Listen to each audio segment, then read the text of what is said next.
ناک میں اچھی طرح پانی پہنچانا. اللہ کے رسول صلی اللہ علیہ وسلم فرماتے ہیں اسبغ الوضوء. اسبغا کا مطلب ہوتا ہے کامل طور پر کرنا، بھرپور، اسباغ. اسبغ الوضوء، اچھی طرح سے پورا وضو کر، کامل وضو کر. وبالغ فی الاستنشاق الا ان تکون صائما. وبالغ، بالغ کا مطلب بلغہ سے ہے. بلغہ کا مطلب پہنچنا، اس لیے ہمارا بچہ بالغ ہوا کا مطلب پہنچ گیا ہو، پہنچا ہوا ہے. یہ بہت بالغ کا مطلب ہوتا ہے ایک خاص عمر کو پہنچنا یا کامل ہونا کے معنی میں بھی آتا ہے. خدا حضرت بہت پہنچے ہوئے، انہیں کیا ہے؟ کامل ہے. وبالغ فی الاستنشاق، اور اچھی طرح سے استنشاق کر. استنشقا، اس پر سے کیا ہے؟ استنشاق. استنشاق کا مطلب ہے ناک کے نتنوں میں پانی پہنچانا. یہ ناک کے کیا ہے؟ 2 سوراخ، ان میں پانی پہنچانا. وبالغ فی الاستنشاق الا ان تکون صائما، الا یہ کہ تو روزہ دار ہو. یعنی تو اچھی، بالغ فی الاستنشاق کا مطلب کیا ہے؟ اچھی طرح سے، یعنی ایسے اوپری اوپر نہیں، بلکہ اچھی طرح سے ناک میں پانی پہنچا. ہاں، روزے میں نہیں. کیوں؟ کیا ہو جائے گا اگر اچھی طرح سے پہنچائے گا تو؟ غلطی سے حلق میں پہنچے گا تو روزہ کس سے ٹوٹتا ہے؟ حلق میں پانی جانے سے ٹوٹتا ہے. تو اس سے معلوم ہوا کہ روزے کے علاوہ عام وضو میں کیا کرنا ہے؟ ناک میں اچھی طرح سے پانی پہنچانا چاہیے. اس کو کیا کہتے ہیں؟ ہاں، نام کیا ہے اس کا؟ اب یہ آپ کے لیے نئے نئے نام آئیں گے. تو استنشاق اس کو کہتے ہیں. وضو کو کیا، اور اس کو کیا کہتے ہیں؟ گلی کو مضمضہ، اور ناک میں پانی پہنچانے کو استنشاق. تو یہاں پر اس حدیث سے کیا بات معلوم ہوئی؟ اسبغ الوضوء وبالغ فی الاستنشاق الا ان تکون صائما. کیا باتیں معلوم ہوئی؟ نمبر 1،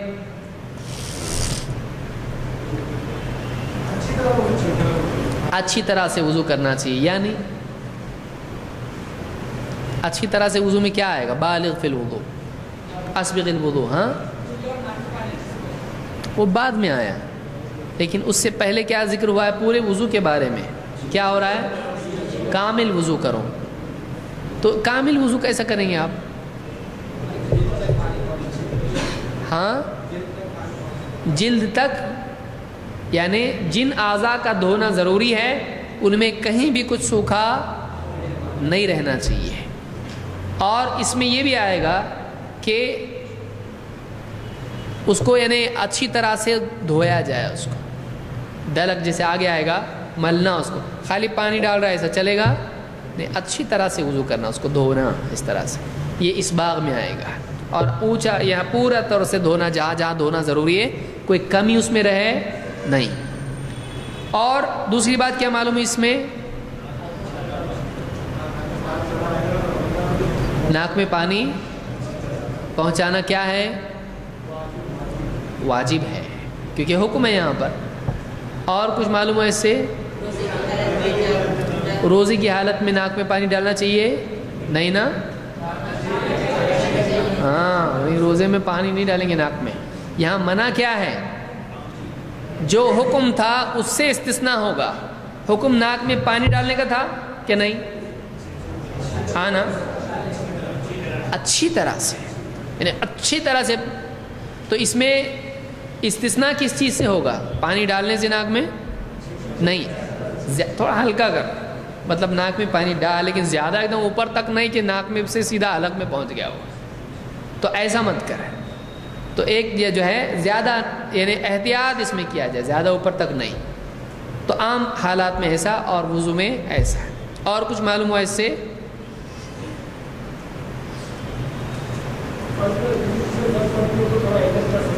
ہاں،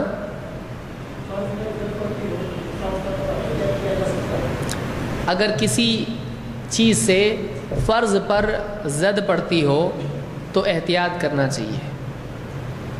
کیا مطلب ہے اس کا؟ کون بتائے گا؟ روزہ فرض ہے تو ناک میں پانی لینے سے وضو ٹوٹ جاتا ہے، روزہ ٹوٹ جاتا ہے. ناک میں پانی لینے سے روزہ ٹوٹتا ہے؟ اچھی طرح کرنے سے ٹوٹ جاتا، حلق میں جانے سے ٹوٹ جاتا ہے. تو منہ بھر کے کلی نہیں کر سکتے. یا کلی کی بات ہو رہی کہ استنشاق؟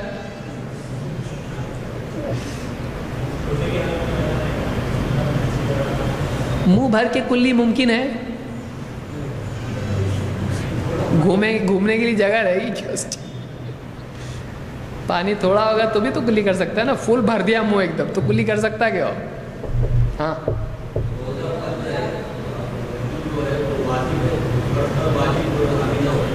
اچھا روزہ فرض ہے اور وضو کیا ہے؟ واجب ہے. تو فرض پر واجب حاوی نہیں ہونا چاہیے. صحیح ہے یہ؟ ٹھیک ہے. ہر آدمی کے ذہن میں بھائی بول رہے تو بولے گا آدمی، کیوں نہیں بولے گا؟ کیا یہ بات صحیح ہے؟ غلط ہے یہ؟ فرض اور واجب کیا ہے؟ ایک ہی ہے. دونوں الگ ہیں؟ نہیں ہے. فرض بولا آپ، واجب بولو، بات ایک ہی ہے. جس کا اللہ اور اس کے رسول نے حکم دیا وہ کیا ہے؟ فرض ہے یا واجب ہے؟ فرض بھی ہے واجب بھی ہے. تو چاہے آپ فرض کہیں چاہے آپ واجب کہیں، بات ایک ہی ہے. تو اب یہاں یہ نقطہ ہی سرے سے بنیادی اس کی کیا ہو گئی؟ بلڈنگ کی ہدم ہو گئی. تو اب کیا کہیں گے پھر؟ اس سے علماء نے ایسی کئی مثالیں ہیں. اس میں سد ذریعہ کا مسئلہ سامنے آتا ہے کہ ایک چیز اگر یقینی طور پر دوسری چیز کی طرف لے جاتی ہو اور جس طرف وہ لے جاتی ہو وہ منع ہے تو یہ بھی منع ہو جاتا ہے. سمجھ میں آیا؟ پھر سے بولتا ہوں میں. ایک چیز اگر دوسری چیز کی طرف لے جاتی ہے تو جس طرف وہ لے جاتی ہے اگر وہ منع ہے تو یہ بھی منع ہو جاتا ہے. جو گاڑی جہنم میں لے جاتی ہے، جو اعمال جہنم میں لے جاتے ہیں، یا کچھ اعمال ان اعمال تک لے جاتے ہیں تو یہ اعمال بھی کیا ہوں گے؟ نا، کیونکہ یہ لازمی طور پر یہ آدمی اس تک جائے گا. شراب خانے میں جا کے بیٹھتا خالی ہے، وہاں بیٹھنا شرابی بن جاتا اس سے آدمی؟ نہیں، بننے کے چانسز کم ہے کہ زیادہ ہے؟ زیادہ ہے. تو ایک چیز لازمی طور پر اگر کسی اور چیز تک پہنچاتی ہے، اسی لیے حدیث میں آپ دیکھیے کیا کہا گیا؟ اس دسترخوان پر نہیں بیٹھنا جس پر کیا ہو رہا ہے؟ میں پی رہا نہیں، میں پی رہا ہوں نہیں. تو وہاں بیٹھنے سے کیا ہوتا؟ دوسرے پی رہے ہیں، میں نہیں پی رہا. تو آپ نے کس سے منع کیا؟ بیٹھنے سے منع کیا. کیوں؟ بیٹھے گا تو میرے لیے پی بول کے پلا سکتا نا اس کو. میرے دل کے لیے ایک گھوٹ پی کے بتا. ایک گھوٹ پیا تو پورا بوتل خالی کر دے گا اس کے بعد. اور ہے کیا بولے گا؟ حل من مزید. تو اسی طرح سے ایک مرد اور عورت اکیلے ایک کمرے میں بغیر محرم کے رہ سکتے ہیں؟ کیوں؟ بے حیائی تک بات جا سکتی ہے اور زنا تک بھی جا سکتی ہے. تو اس لیے اس سے ہی منع کر دیا گیا ہے.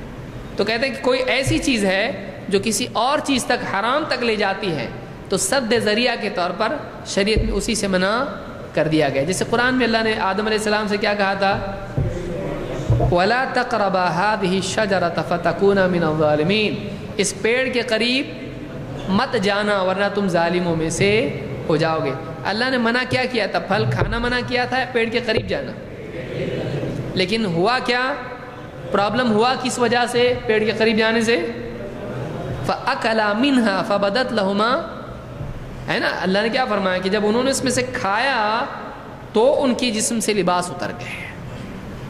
تو معاملہ کھانے کا تھا لیکن اللہ نے منع کیا کس سے؟ قریب جانے سے. تو اس کو کیا کہتے ہیں؟ سد الذریعہ یا سد الذرائع.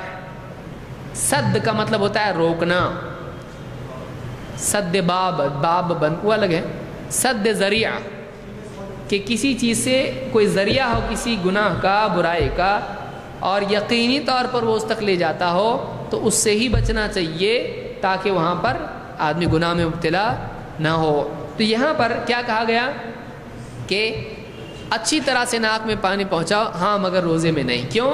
اس لیے کہ اس چیز سے کیا ممکن ہے؟ روزہ ٹوٹ سکتا ہے اس کا۔ سمجھ میں آیا؟ ٹھیک ہے، تو یہ بات معلوم ہوئی کہ عام دنوں میں اچھی طرح سے ناک میں پانی پہنچانا واجب ہے۔